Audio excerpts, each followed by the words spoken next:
दोस्तों, भैया दूज के पर्व की आप सभी को हार्दिक शुभकामनाएं। आज के दिन सभी बहनों के भाइयों की दीर्घ आयु और समृद्ध जीवन की कामना करते हुए हम आपके लिए भाई दूज के व्रत की कहानी लेकर आए हैं। बहुत समय पहले की बात है। बूढ़ी माई थी जिनके एक बेटा और एक बेटी थी। बेटी की शादी हो चुकी थी। एक समय भाई दूज के त्योहार पर बेटे ने बहन के घर जाने का आग्रह किया तो बूढ़ी अम्मा ने कहा, बेटा तेरी बहन तो बड़ी कलिया है, हर समय लड़ती रहती है, तू उसके घर जाकर क्या करेगा। लेकिन बेटे के आग्रह करने पर बूढ़ी माई ने उसे बहन के घर जाने की अनुमति दे दी। भाई अपनी बहन से मिलने के लिए घर से निकलता है। रास्ते में उसे नदी मिलती है। नदी कहती है, मैं तेरा काल हूँ और तुझे डुबाऊंगी। तब भाई कहता है, मैं बहुत सालों बाद अपनी बहन से मिलने जा रहा हूँ, उससे मिलके आने दो, वापस आते हुए तुम मुझे डुबा देना। तो नदी मान जाती है और उसे रास्ता दे देती है। थोड़ा आगे बढ़ता है तो रास्ते में उसे एक सांप मिलता है। सांप कहता है, मैं तुझे डसूंगा। तो भाई फिर कहता है, पहले मुझे अपनी बहन से मिलकर भाई दूज का टीका लगवाने दो, फिर तुम मुझे डस लेना। सांप भी उसे रास्ता दे देता है। अब वह आगे बढ़ता है। आगे जंगल में उसे एक शेर मिलता है। शेर कहता है, मैं तुझे खाऊंगा। तो भाई उसे भी यही कहता है, मैं पहले अपनी बहन से मिलकर टीका लगवा लूं, फिर लौटते समय तुम मुझे खा लेना। शेर भी उसे रास्ता दे देता है। अब भाई बहन के घर पहुंचता है और आवाज लगाता है, देख बहन, 7 कोस दूर से तिलक कराने तेरा भाई आया है। बहन उस वक्त सूत काट रही होती है। तब उसका सूत बीच में ही टूट जाता है। यह मान्यता है कि यदि सूत काटते वक्त सूत बीच में ही टूट जाए तो जब तक सूत पुनः जुड़ नहीं जाता तब तक बोलते नहीं हैं। भाई बाहर से दोबारा आवाज लगाता है। भाई की आवाज सुन जब बहन जवाब नहीं देती तो भाई मन में सोचता है, मुझ गरीब से मेरी बहन बात नहीं करना चाहती। माँ शायद सही कहती थी, मुझे यहाँ आना ही नहीं चाहिए था। यह सोचकर वो वापस जाने लगता है। इतने में बहन का सूत दोबारा जुड़ जाता है और वो भाई को आवाज देती हुई उसकी तरफ दौड़ती है और उसे अपने जवाब ना देने का कारण बताती है। फिर बहुत प्यार और स्नेह से उसे घर में लाती है। अब वह अपनी सहेली पड़ोसन के घर जाती है और उसे पूछती है, सहेली, कोई जान से भी ज्यादा प्यारा मेहमान आए तो क्या करना चाहिए। पड़ोसन मजाक में कह देती है, तेल से चौका लगाना चाहिए और घी में चावल पकाने चाहिए। भोली बहन पड़ोसन का मजाक समझ नहीं पाती और वैसा ही करती है।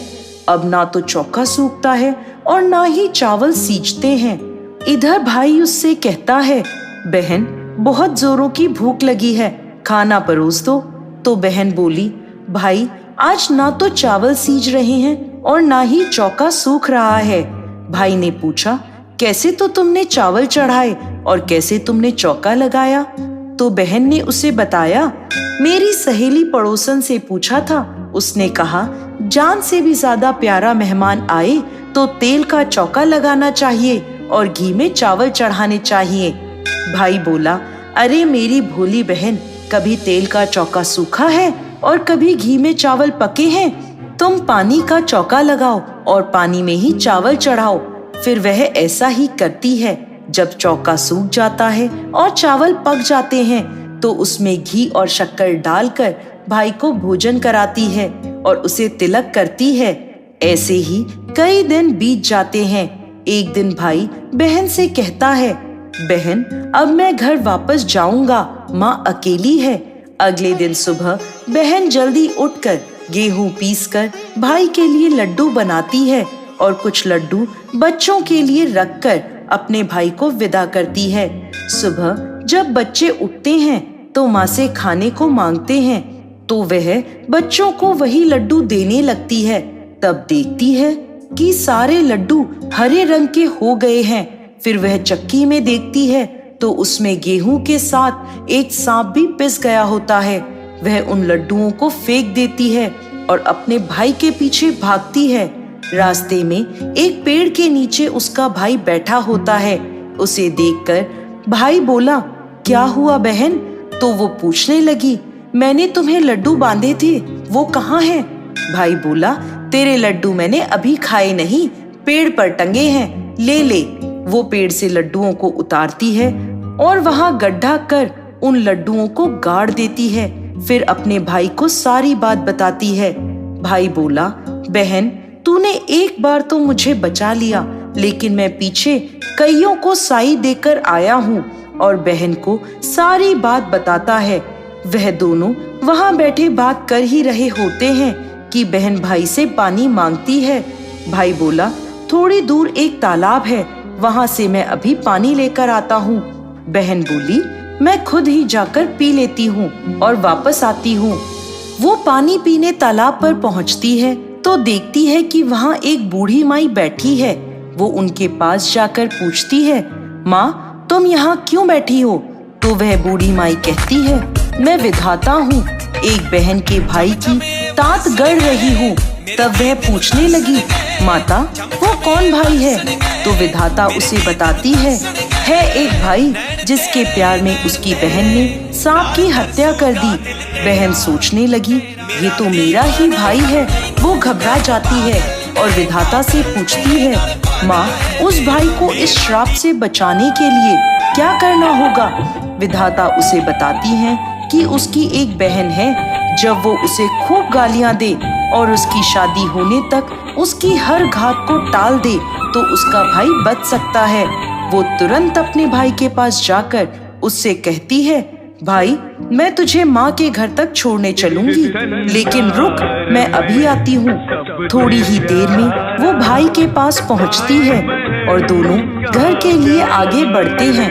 रास्ते में उन्हें सबसे पहले शेर मिलता है। जैसे ही वो भाई को खाने के लिए आगे बढ़ता है, बहन उसके आगे मांस का टुकड़ा डाल देती है। शेर मांस के टुकड़े को खाने में लग जाता है और दोनों भाई बहन आगे चलते हैं। आगे उन्हें सांप मिलता है। जैसे ही सांप भाई को डसने के लिए आगे आता है, बहन उसके आगे दूध का प्याला रख देती है। सांप दूध पीने लगता है। वह दोनों अब आगे चलते हैं।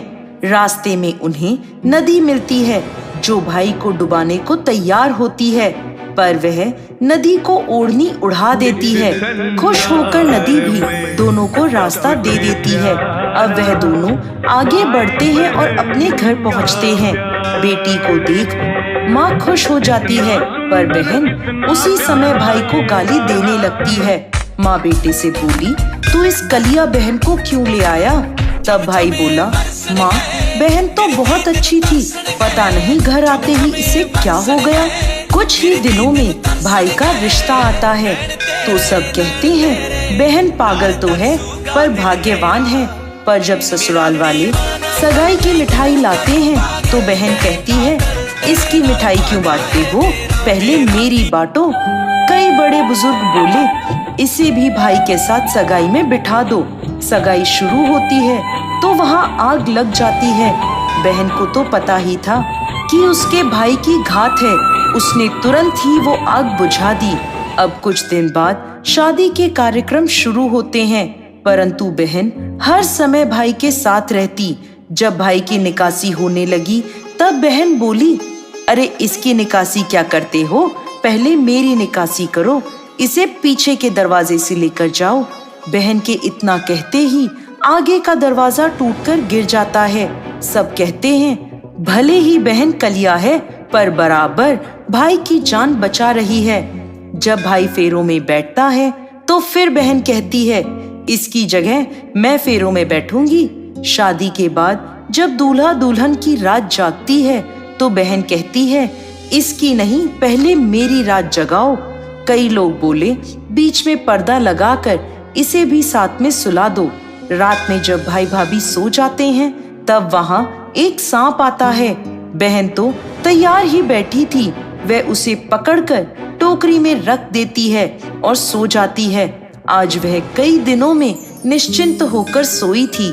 उधर उसकी माँ सोचती है, बेटी के उठने से पहले ही मेहमानों को विदा कर देती हूँ, वरना फिर शोर मचाएगी। जब बेटी उठकर देखती है कि घर में तो कोई भी नहीं है, तो माँ से पूछती है, माँ सब मेहमान कहाँ चले गए? तो माँ कहती है, बेटी सब मेहमानों को मैंने विदा कर दिया। तो बेटी बोली, सभी को वापस बुलाओ, तभी मैं विदा होऊंगी। उसके कहने के अनुसार माँ सभी मेहमानों को वापस बुलाती है।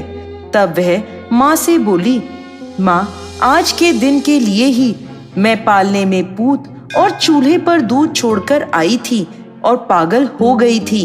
मेरे इस भाई पर 7 घात थी, जो टालने के लिए मैं ऐसा कर रही थी। उसकी यह बात सुनकर माँ और भाई खुश हो जाते हैं और सबसे पहले अपनी बेटी को विदा करते हैं। उसके बाद ही सभी मेहमानों को विदा करते हैं। इस दिन के बाद से ही हर बहन अपने भाई की लंबी उम्र की कामना से भाई दूज का त्योहार मनाने लगी और साथ ही यह कथा सुनने लगी।